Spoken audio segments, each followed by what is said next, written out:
नमस्कार मित्रों, इस वीडियो के माध्यम से हम जानते हैं कि वह कौन सी चीजें हैं शिव पुराण के अनुसार जो हमें शिवलिंग पर भूल से भी नहीं चढ़ाना चाहिए। हम कई बार ये भूल कर बैठते हैं। हमें यह तो ध्यात है कि शिवलिंग का अभिषेक करना चाहिए, परंतु हम यह नहीं जानते हैं कि शिवलिंग पर कौन कौन सी वस्तु कभी भी भूल से भी नहीं चढ़ाना चाहिए। आइए इस वीडियो के माध्यम से जानते हैं और यह भी जानते हैं कि कौन सी ऐसी वस्तुएं हैं जो शिवलिंग पर अवश्य चढ़ाएं, जिससे भोलेनाथ शीघ्र ही प्रसन्न हो जाते हैं और अपनी हर मनोकामना पूर्ण हो जाती है। मित्रों, जैसा कि आप जानते हैं कि भगवान शिव का अति प्रिय महाशिवरात्रि का दिन होता है, जिस दिन में सभी भक्त भगवान शिव के व्रत रखते हैं, उनकी पूजा करते हैं, शिवलिंग का अभिषेक करते हैं। परंतु हम यह तो जानते हैं कि शिवलिंग का अभिषेक करना चाहिए, पर यह नहीं जानते कि शिवलिंग पर कौन कौन सी वस्तुएं पूर्ण रूप से वर्जित है। शिव पुराण के अनुसार यदि ये वस्तुएं भूल से भी शिवलिंग पर चढ़ा दी जाती है तो शंकर भगवान प्रसन्न होने के स्थान पर अपने भक्त से रुष्ट हो जाते हैं और साथ ही साथ भगवान नारायण और माता लक्ष्मी भी उस भक्ति से रुष्ट हो जाते हैं और पुण्य प्राप्ति के स्थान पर आप पाप के भागीदार बन जाते हैं। तो आइए अब जानते हैं कि कौन कौन सी वस्तु शिव पुराण के अनुसार भूल से भी शिवलिंग पर नहीं चढ़ानी चाहिए। दोस्तों, वीडियो में आगे बढ़ने से पहले वीडियो को एक लाइक और चैनल को सब्सक्राइब कर दीजिए ताकि और भी प्राचीन लुप्त ज्ञानवर्धक जानकारी आपको प्राप्त हो सके। और हां, कमेंट बॉक्स में हर हर महादेव लिखना ना भूलें। दोस्तों, सबसे प्रथम वस्तु है तुलसी। मित्रों, तुलसी के बिना भगवान नारायण की पूजा कभी भी संपन्न नहीं होती, परंतु शिवलिंग पर भूल से भी तुलसी को नहीं अर्पण करना चाहिए, क्योंकि तुलसी के पति जालंधर राक्षस का भगवान शंकर ने वध किया था और तुलसी लक्ष्मी स्वरूपा भी हैं। इसलिए तुलसी का उपयोग कभी भी शिवलिंग पर नहीं करना चाहिए। दूसरी वस्तु है केतकी का फूल। मित्रों, केतकी के फूल ने ब्रह्मा जी के कहने पर भगवान शंकर से झूठ बोला था, जिस बात से शंकर भगवान को बहुत क्रोध आया था और शंकर भगवान ने केतकी के फूल को यह श्राप दिया था कि वह कभी भी भगवान शिव की पूजा में उपयोग में नहीं ली जाएगी।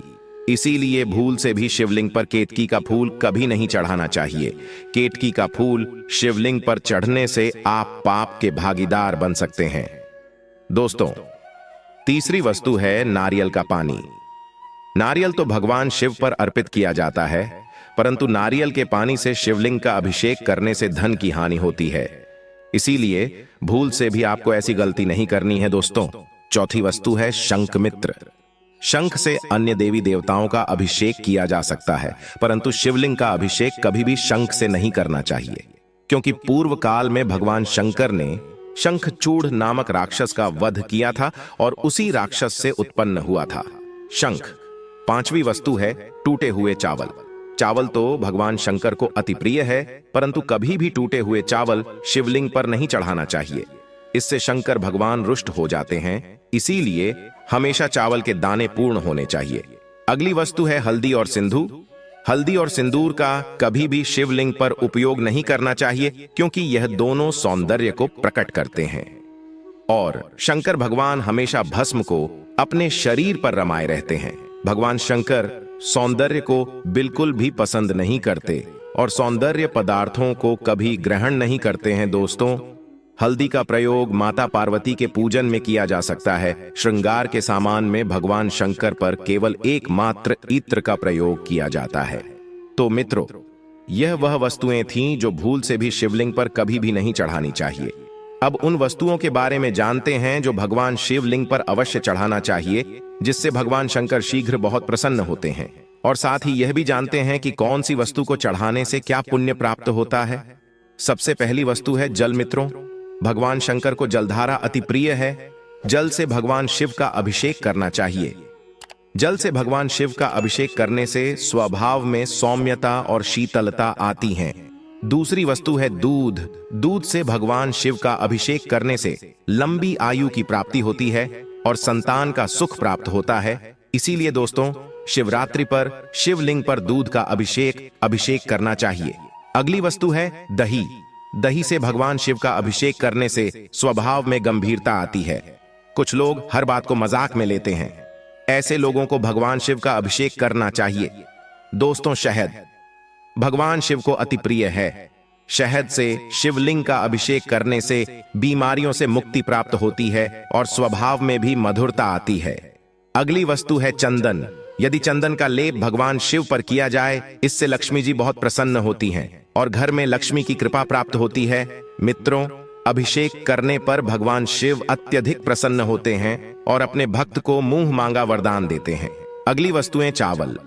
हमने आपको पहले ही बताया था कि चावल कभी भी टूटे हुए नहीं होने चाहिए। यदि अच्छे चावल शिवलिंग पर चढ़ाए जाए तो इससे धन और ऐश्वर्य की प्राप्ति होती है।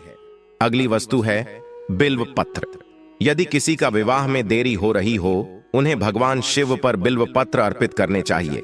बिल्व पत्र चढ़ाने से शीघ्र ही विवाह होता है और अच्छे जीवन साथी की प्राप्ति होती है। यदि दोस्तों धतूरा शिवलिंग पर चढ़ाया जाए तो घर का बालक लायक होता है और आगे चलकर घर का माँ बाप का सबका नाम रोशन करता है। भगवान शिव काले तिल से अति प्रसन्न होते हैं। शिवलिंग पर यह बात ध्यान रखना चाहिए कि तिल हमेशा काले ही चढ़ाए जाते हैं, सफेद तिल कभी भी नहीं चढ़ाया जाता है। आप शिवलिंग पर रुद्राक्ष चढ़ाई सबसे उत्तम, क्योंकि रुद्राक्ष की उत्पत्ति भगवान शिव के आंसुओं से हुई थी, इसीलिए रुद्राक्ष भगवान शिव को अति प्रिय है। दोस्तों, कपूर से भगवान शिव की आरती की जाए तो शंकर भगवान शीघ्र ही प्रसन्न होते हैं।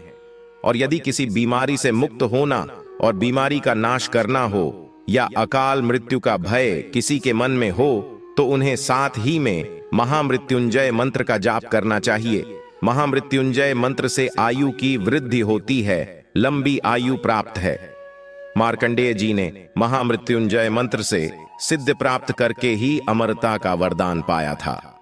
यदि महाशिवरात्रि के दिन में महामृत्युंजय मंत्र की एक माला की जाए तो बीमारी और अकाल मृत्यु से छुटकारा प्राप्त होता है। तो मित्रों, यह थी वह संपूर्ण जानकारी कि भगवान शिव के शिवलिंग पर क्या कुछ नहीं चढ़ाना चाहिए और क्या क्या चढ़ाना चाहिए, जिससे शंकर भगवान शीघ्र ही प्रसन्न होते हैं। दोस्तों, अब बात कर लेते हैं कि अगर आप महाशिवरात्रि का व्रत या उपवास रखते हैं तो आप क्या खा सकते हैं और क्या नहीं खा सकते हैं। मान्यता के अनुसार अगर आपने निर्जल व्रत रखा है तो आपको पूरा दिन जल की एक बूंद भी नहीं लेनी है और फलाहार उपवास करने वाले भक्त दिन भर किसी भी फल का सेवन कर सकते हैं। दोस्तों, मान्यता के अनुसार महाशिवरात्रि के व्रत में आप दाल, चावल, गेहूं या कोई भी साबुत अनाज और सादे नमक का उपयोग नहीं कर सकते। हां, आप व्रत वाले दिन सेंधा नमक का इस्तेमाल कर सकते हैं। और दोस्तों, महाशिवरात्रि का उपवास को खोलते समय आप साबूदाना खिचड़ी, सिंघाधे का हलवा, कुत्तू के आटे की पुड्ढी, सामा के चावल, आलू का हलवा खा सकते हैं। दोस्तों, विशेषकर महाशिवरात्रि के दिन पूजा की शुरुआत गणेश जी से करें और उसके बाद शिव जी का पूजन शुरू करें। और पूजा करते समय याद रखें कि आपका मुख पूर्व या उत्तर दिशा की ओर होना चाहिए। दोस्तों, धार्मिक मान्यताओं के अनुसार जो भक्त किसी बड़ी समस्या से घिरे हुए हैं उन्हें इस दिन का उपवास जरूर करना चाहिए। वहीं इस दिन के व्रत को लेकर कुछ नियम बनाए गए हैं जिनका पालन करना जरूरी है। तो आइए जानते हैं महाशिवरात्रि के व्रत के नियमों के बारे में। दोस्तों, शिवरात्रि का उपवास भोर से शुरू होता है।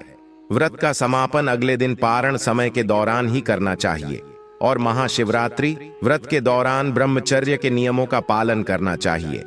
अगर दोस्तों आप महाशिवरात्रि के दिन जागरण करते हो तो इससे व्रत का फल 2 गुना हो जाता है। महाशिवरात्रि के पवित्र दिन व्रतियों को भगवान शंकर की महिमा सुनना और सुनाना चाहिए, इससे कई पुण्य की प्राप्ति होती है। दोस्तों, महाशिवरात्रि का त्योहार हिंदू धर्म में शिव जी की उपासना का सबसे बड़ा पर्व माना जाता है।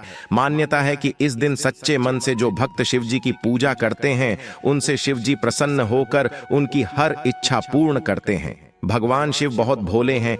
यदि कोई भक्त सच्ची श्रद्धा से उन्हें सिर्फ 1 लोटा जल भी अर्पित कर दे तो भी वह प्रसन्न हो जाते हैं, इसलिए उन्हें भोलेनाथ भी कहा जाता है। आज हम आपको बता रहे हैं शिवरात्रि के दिन के लिए खास उपाय, जिनमें से अगर आप एक भी उपाय कर लेंगे तो भोले बाबा आपसे प्रसन्न हो जाएंगे। जो लोग शिवरात्रि पर किसी बेल वृक्ष के नीचे खड़े होकर खीर और घी का दान करते हैं उन्हें महालक्ष्मी की विशेष कृपा प्राप्ति होती है। ऐसे लोग जीवन भर सुख सुविधाएं प्राप्त करते हैं और कार्यों में सफल होते हैं। यदि आप चाहें तो शिवरात्रि पर स्फटिक के शिवलिंग की पूजा कर सकते हैं। घर के मंदिर में जल, दूध, दही, घी, शहद और शक्कर से इस शिवलिंग को स्नान कराएं। ओम नमः शिवाय मंत्र का जप कम से कम 108 बार करें। इस उपाय को करने से आपको नौकरी या व्यापार में आ रही परेशानियों से मुक्ति मिलती है।